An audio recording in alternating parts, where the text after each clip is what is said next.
Welcome back, everybody. Welcome back to the Canyon. Welcome back to another installment in a series that we call Junkviews. We got junk, and here's the thing about this junk.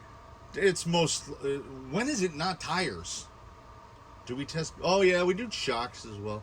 We test some other junk. Primarily what we test in the Junkview series is tires. These are Mud Slingers.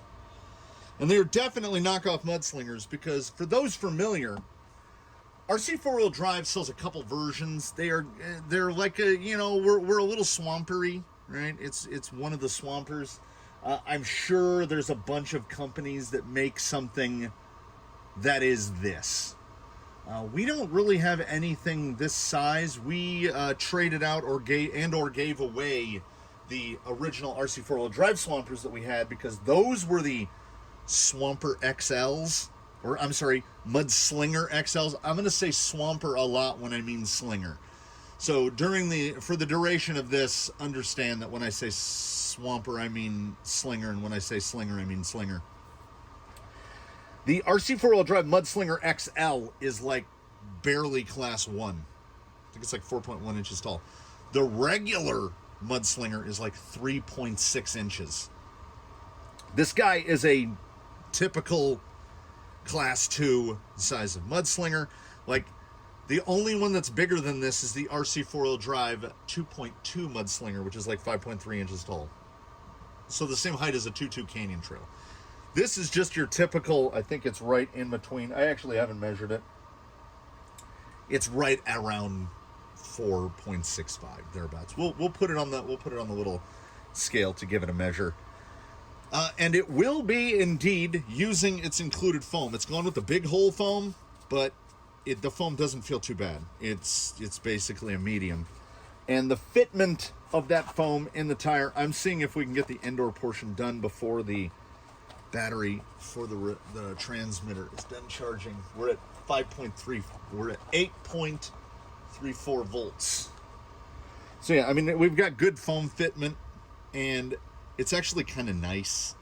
Like, it might add a little too much vertical compliance, but it's kind of nice in that when it's that much smaller, you don't have any interference issues when you go to put the rings in. So like this guy will sit in, and sniff test. Yeah, they smell weird. They smell kind of like Churchill's. If you know what Churchill surf fins are, they're kind of, if you hold your feet together, they make you kind of shaped like a dolphin. They smell a little bit like Churchill's. I have a pair of Churchill's right over there. So these are determinedly not, no bubble juice required. And actually, I mean, you just push together. I think that is a side effect of the foam. The bore in the foam is just very large. So they are not sitting tight on the beadlock ring. Now, I think this is something you can get away with on a single stage because they kind of shake and shiver and they kind of move around as is, but there's nothing to hold them to one side or the other, so they'll just push back. Yeah, mountability is very, very easy. And what I need to talk about, and I keep forgetting to talk about, is these came in on trade. So I did not purchase these specifically for Junkview purposes. The carcass is fairly thick, so when you punch the 4mm hole, the hole kind of shrinks down because the carcass is pretty thick. But the rubber does feel quite soft, smells weird. The thing that needs to be pointed out the most about, now let's see, here's the moment of truth. There's a left and a right. There's a left and a right. Look I mounted them all correctly. These would be the most expensive that these will be the most expensive Junkview tires ever tested. There are tires that are not sold as junk, and it just turns out that they are. But these are Amazon tires, and the cheapest I could find them. So like I say, I want to point out, because we have this, like, it's not super rigid, but we have a $25 price limit on junk tires, because once you get up much higher than that, you can just buy an actual tire, 8.38 volts. $26 a pair. So $52 a set for these. I can't condone that unless the performance on these is, I don't think I can, period. That's more than J-Concept's Tusks. These can't, these are not allowed to cost more than Tusks. Like, we have to maintain some semblance of, we have to pretend that reality is a thing. Yeah, 121, which is 4.65. These are 4.65s. Width 45. Yeah, this is a prototypical Class 2 tire in both height and width. I mean, they feel pretty good. The compound actually feels a bit sticky. The side lug is pronounced inside and out. We've got big lug. They fall into that same problem that I have with this type of tire most of the time, which is, you see that line? Let's line it up with the Lobster Man. Look, you can see the Lobster Man's head like you're looking down a scope or through peep sights. We can do the same thing on here. There he is, right there. I have found that when you have that straight shot line through, it works on some rigs and it doesn't work on others.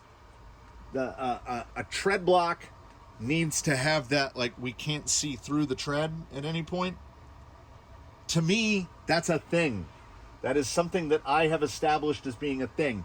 I don't know if I've done enough to prove it conclusively, but I think that tires that have grooves all the way through have a weakness built into them.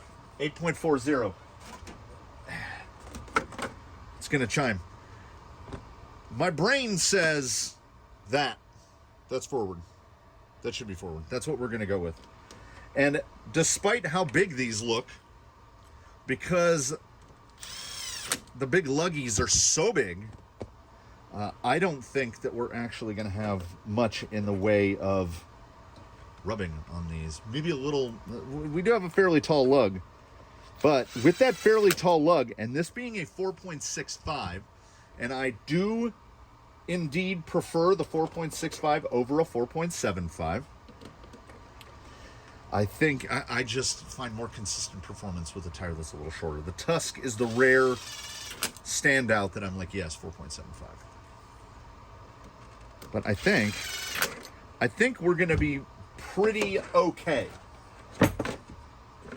Because, in completed thought, these are 4.65, 121 millimeters, but the lugs are tall. We got to be talking like 7 millimeter lugs.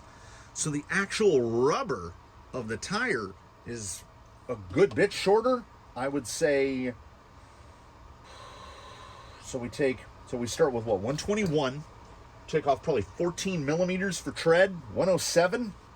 Yeah, so it's like a class 1 size carcass with big lugs on it. Now, we have not had tremendous success with big tall lugs. They tend to, well, or tires that have mud in their name. Even if that M is, where is it? KLR M. The M is still mud. So mixed terrain is probably going to be better than pure rock crawling. But as I said, the compound it feels okay. I'm going to glean, I think, a lot from the drive from here to there, and we'll see what like the compound stickiness is. We're gonna head out into August pretending to be June. Like, it's super overcast, it gets a little drizzly, it's really weird. It should just be like 105 and crystal clear right now, but it's not. So we're gonna go out and test these. I will take our fellow. We're pretty yeah. It's early, and that's the temperature, and we know this is accurate because that says 80.5, and the little weather center that's right over here says 80.9. So yeah, look at that. We will get a look at the rocks. They've all been clouded and shrouded, so I don't think surface temperature is going to impact the performance of these in any way. Well, at least I hope not. So we're gonna go out and we're gonna run them. We're gonna test these through the tire testing protocol, and we're gonna see how we do. I guess fake mudslingers. Who knows? No, to my knowledge, I don't think anyone makes this exact tire in this exact size. So we have a very China knocky offy cloney type of thing. It has a spot ready for it right up here. Top shelf is the Mix Racing and the Rocks tire with the $sign. The Square Boys are up there on the top rack. We're gonna find a use for these Square Boys. We're gonna do it. We're gonna find it. They were both like, all right, and the worry is that these will be like, all right. We'll see. We'll put a wine number on them, and I will meet you. I was hoping for that perfect dee-doo as the battery finishes, so then I could just be like, hey, but it's been on 8.4 for a while, and it's still at full charge rate. So I'll see you outside in my minutes and your mere seconds, moments even. We arrive, and honestly, today's test might reflect more on other parts of the country than it does on specifically the desert life, as it is 76 degrees at roughly 80% relative humidity. The temperature on the rocks is around 82. So the night is not long enough to cool the rocks all the way down to ambient temperature, which is, I think, perhaps why out here it's actually slightly a little warmer than if we go on the other side of the fence, because we have thermal mass. Slick rock. We learn a lot right here at Slick Rock. I saw something.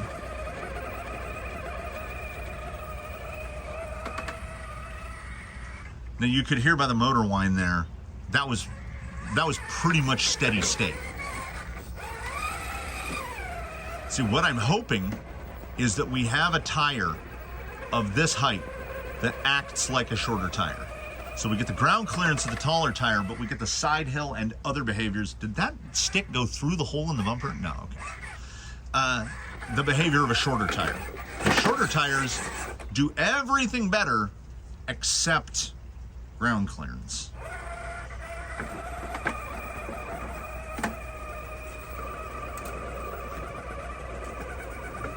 I'm going straight for the shuttle line around the outside. There we go.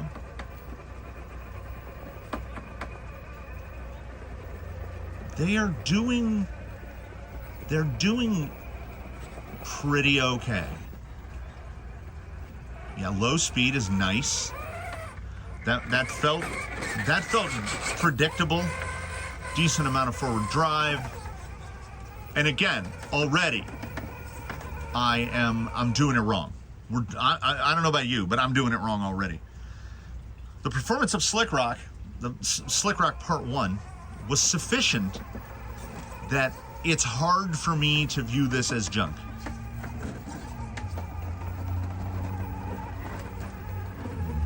That cut looked better than it actually was. There was some sludge to it, but the turn angle is looking real nice. The side lug, I guess, despite its height, is not rolling over.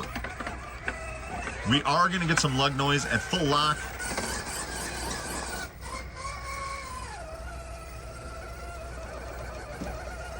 Okay, that was good.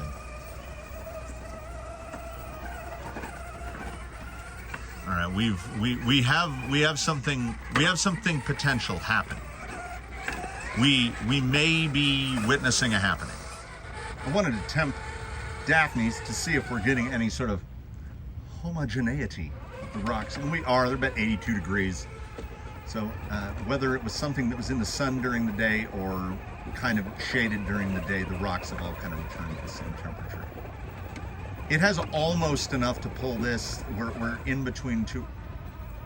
We're in between two rocks. The inside cut is the more difficult. Got quite a bit of smush on that back tire. It's smushing, but it's not collapsing out from under us. Again, we got that big lug.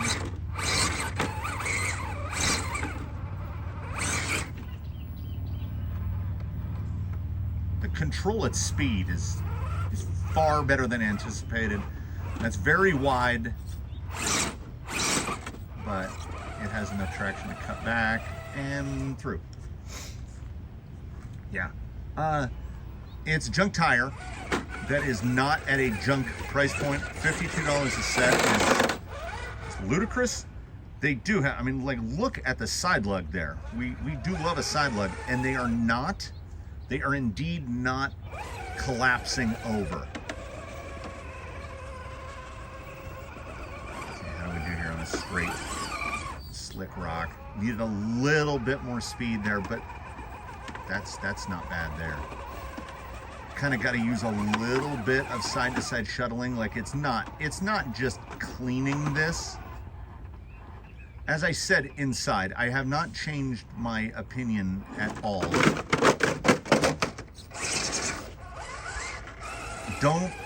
Don't buy this tire. Like, we're gonna go through the motion, and it's doing far better than one would anticipate.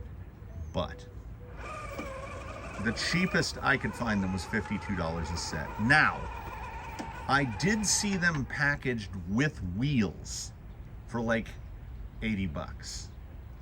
That's still too much. That's still way too much, because a set of wheels is, that would still put the cost of these tires at around $40. And we tested the fake approach at 12 bucks a set. So the gleam of the double edge is here. These are doing, for a junk tire, these are doing really well. This is unquestionably top 3 level performance. And if we take away some of the considerations of the others, which are some tires have to have their included foams just thrown away because they're not going to work at all. These did not. These are working well. Forward drive is pretty much there. The foam is a little firm. So again, most tires want a dual stage.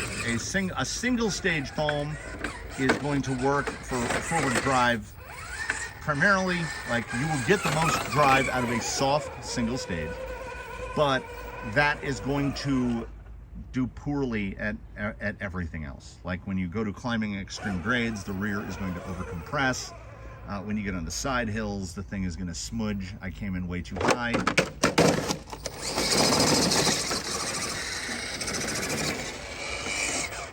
So we'll do that again. Get them a little dustied up here. See, I wanted to be over here. If you're up on top of that piece of granite, you're up too high. Yeah, like the smudge on the rear, the fold over, there's a little, but passenger rear is still touching. So that's good. If it was smushing too much, it would lift that tire up off the ground. So maybe there is something to there's that little slip, but maybe there is something to the foams being oversized, too small on the outside and big on the inside. The lateral fitment is really good. There's that lift. Now we're getting some smush. It looked like it resettled at the front. Okay, I have to drive through it, I think. Nope. Yeah, we've seen that landing before.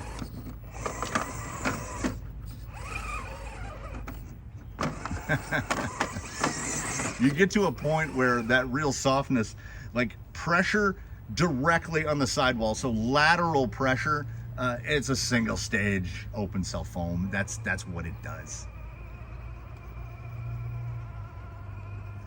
Yeah, they act a little mushy-mashy with really big side loads, but I mean, honestly, I wouldn't expect any different. So we get the body roll rub, so we go to lock and we reverse. Wait, there it is.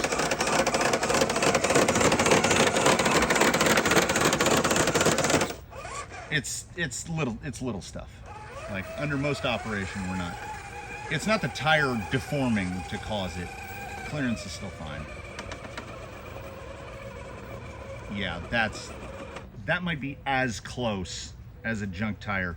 I'm pretty sure that is as close as a junk tire has gotten to pulling over that without doing the right hand shuffle here.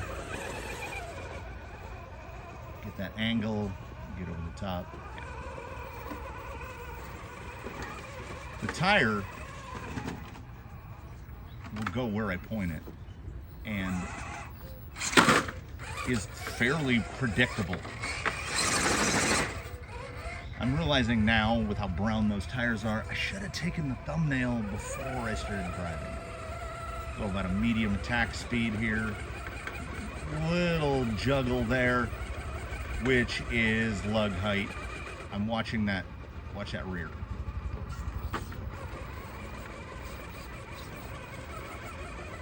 Yeah. We've got some good chevron to it, so the bump is good.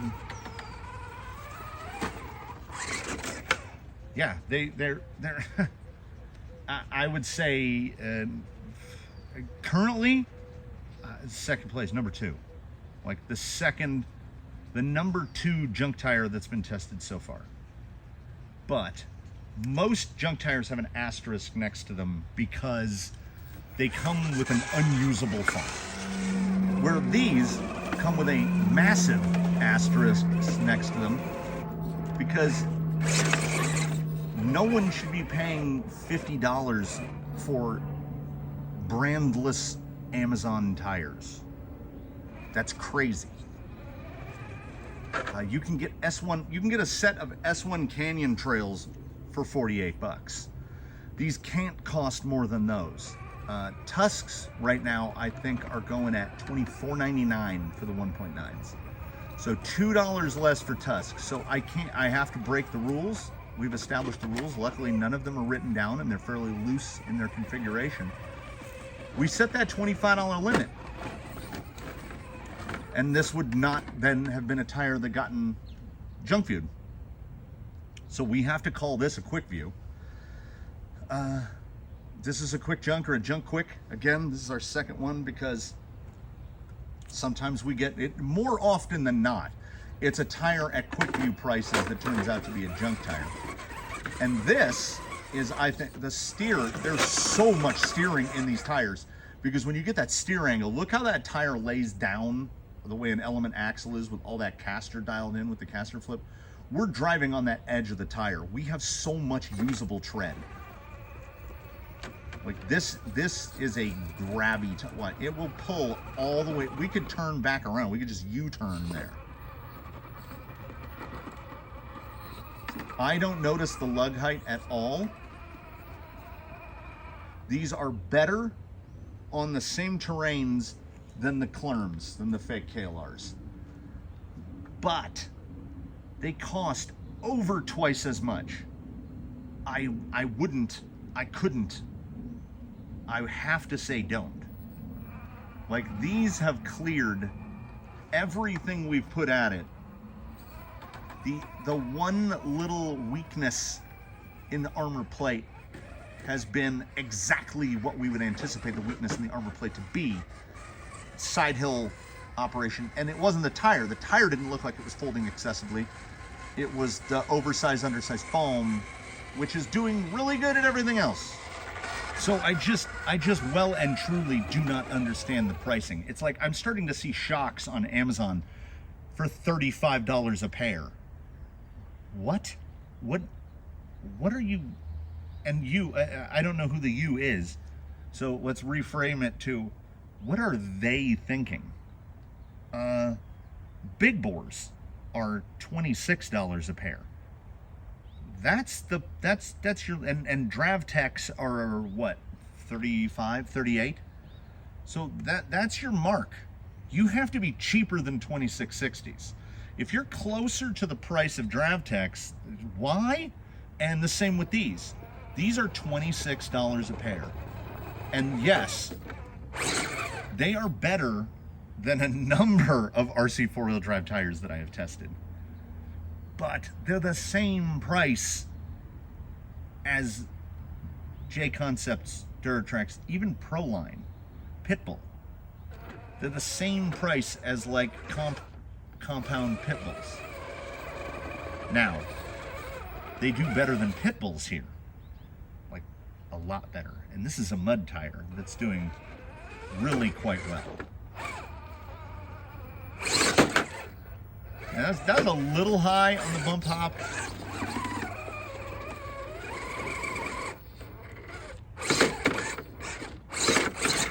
But that was dead flat. This tire is doing almost everything I wanted to do. The thing that it's not doing is costing $25 to $30 a set.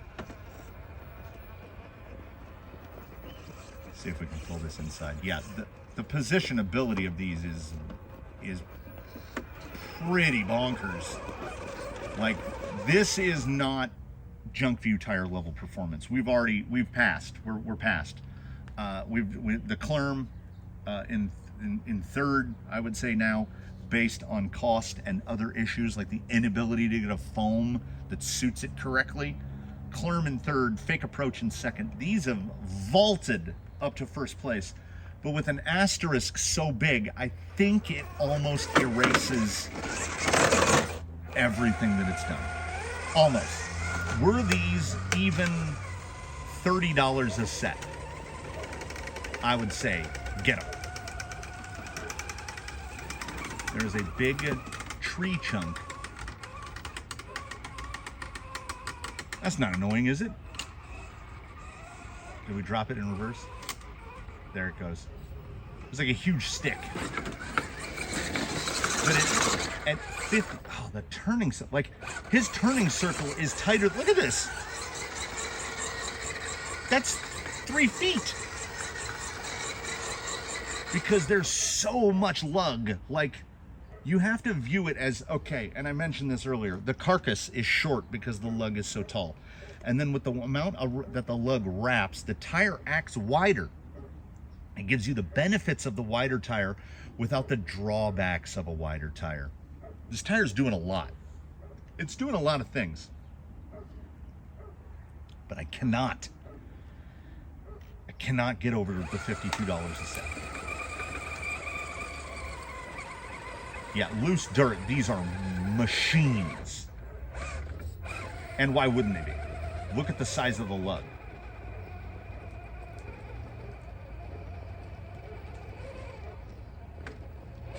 Just can't quite get it slow enough to... I'm trying to get up onto that little chunk right there. Whoop, just kind of pulled the whole chunk with it. But like, we are in powder.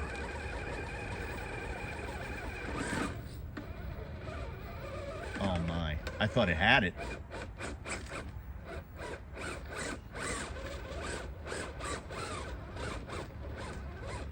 I think what we've done is we've almost got that front tire hooked over, but the rear is buried. Yeah, these tires on mixed terrain of the Junkview tires, unquestionably the best. Forward drive is right up there in the top percentiles. It is a tire that has enough forward drive and good enough lateral performance and lateral grip. It's up there with the very best, with Quickview tires, not just Junkview tires. But at the same time, $52 a set.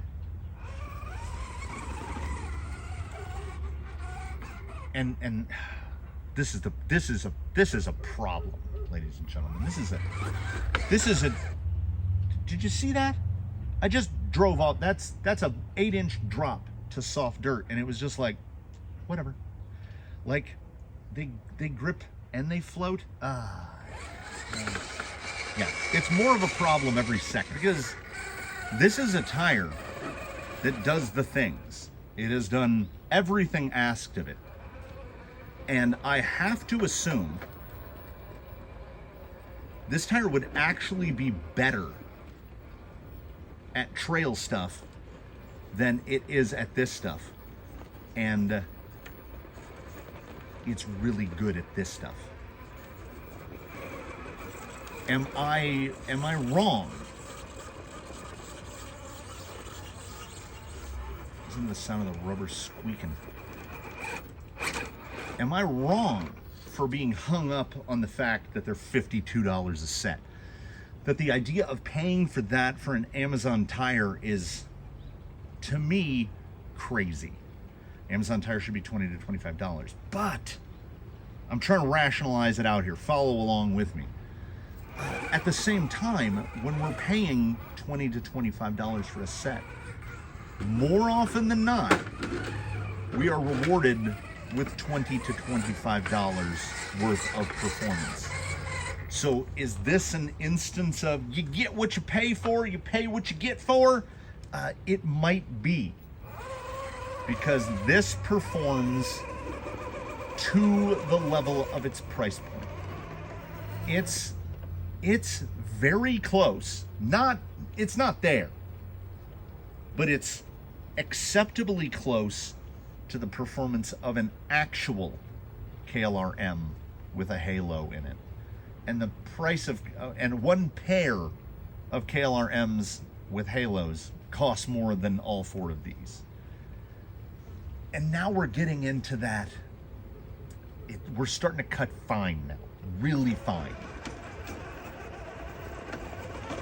Because if you're willing to spend that KLR money, you're buying premier performance at an extremely premier price tag. This, you're paying an average price tag for a non-Amazon tire. Like, ignore that. Mentally, I think what I need to do is, these are not junk, these are not quick. This isn't, compare this against anything I've driven that's RC four-wheel drive from that company. Whether it be RC, whether it be X2SS, X2S3, whatever. These are not Baja Claws, but they are a world better than anything I've tried in X2S3. Like the Patagonias on the Banana are pretty good. They're not this good. These are better than that. And I guess we pay, you know, I had to buy Patagonias to build the Banana, and those were like $32 a pair, and the foams were trash, so they had to be thrown away. So the Banana's got like $100 in tires on him just to look at the way he does. This guy's got $50 in tires on him. And I mean, a lot of people like this look. Some people, if you don't like the big lug look, then fine, you're saved. You don't have to. Would I buy these over an X2 S3 tire? Yeah, I would. I would. They're categorically better at like everything. The only thing that you're spending that extra RC four-wheel drive money for is super scale looks. You're willing to sacrifice a bunch of performance for super scale looks. Oh my goodness. We're not going to make a decision. I am going to put the link below to find them on Amazon. Maybe someone out there can do the digging and find them on AliExpress, AGTs, someplace like that for cheaper. If so, let me know. Throw that link up in a comment. $52 a set still seems absolutely mental to me, but they are unquestionably the best Junkview tire so far. In Junkview, I would give them a 96. If I had to put them in a quick view, honestly, these are on par with some of my, no, better. I keep thinking of the 52 and I keep wanting to drop it. I have to ignore the fact that these came from Amazon and I have to view them the way they are. I certainly like them better than the Showdown. I like them better than a Hunk or a Scorpio. I don't like them as much as a Tusk, because the Tusk just has that premier supreme maneuverability. They're really good. I would put them at that 92. I'd put them at a 92 for a quick and a 96 for a junk. They might be a 97 for a junk. We got to leave an opening there, you know, because you never know. You can't, nobody gives out a perfect 10, right? Because we don't know. We're going to find something better. This is the best Junkview tire that has been tested so far, and it is far too expensive. But I will leave whether or not you buy them up to you, because I think their performance on mixed terrain will be extreme. And yes, it should be, because you're paying, quote unquote, real tire money for tires that say Mud Slinger, what did they say, scale 4x4 on the side? I would move these to a 98. Honestly, I would. I would move these tires to a 98 if the sidewall said nothing. If it was just smooth and black.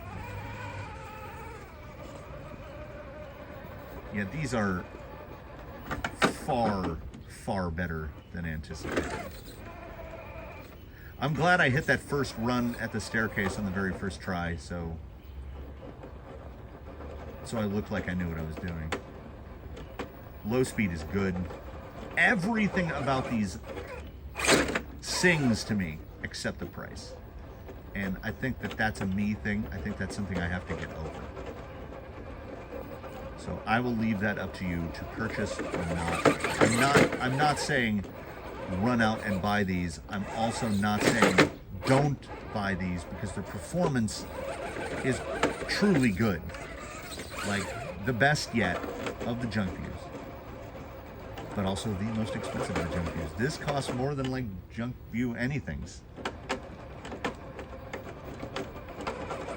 Yeah, we could just idle here up against this all day. I think I had the exact line, and now I can't find it. We're just lifting that tire, shoving the bumper into the ground. So with that, we draw it to a close. I do thank you so much for watching. We all love a Junkview, especially when it turns out as weird as this one. An extremely maneuverable,